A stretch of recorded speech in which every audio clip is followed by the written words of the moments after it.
তো বিশ্বনবী মাদানী ইনিংসে যেটা করেছেন সেটা হচ্ছে সমাজ সংস্কার করেছেন। He was a very good reformer of the society.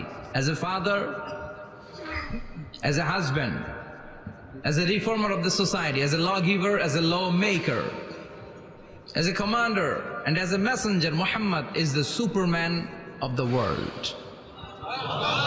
স্বামী হিসেবে, বাবা হিসেবে, নেতা হিসেবে, নবী হিসেবে, সমাজ সংস্কারক হিসেবে, আইন প্রণেতা হিসেবে মুহাম্মদ হচ্ছেন এই পৃথিবীর জন্য সুপারম্যান।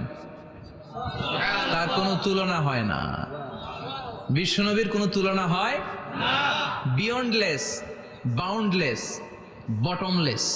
তারা নিয়ে কথা বলতে গেলে সময় ফুরায় যাবে, মাইকের ব্যাটারি শেষ হয়ে যাবে, মাগার কথা শেষ হবে। এজন্য ওনার জীবনের ক্ষেত্রে বলা হয় বিয়ন্ডলেস, বাউন্ডলেস, বটমলেস, অসাধারণ ব্যক্তিত্ব, সুপার ক্যালিফ্রাজিলিস্টিক এক্সপিয়ালিডোসাস, অসাধারণ, যার কোনো তুলনা হয় না, এক্সেলেন্ট, আনপ্যারালাল।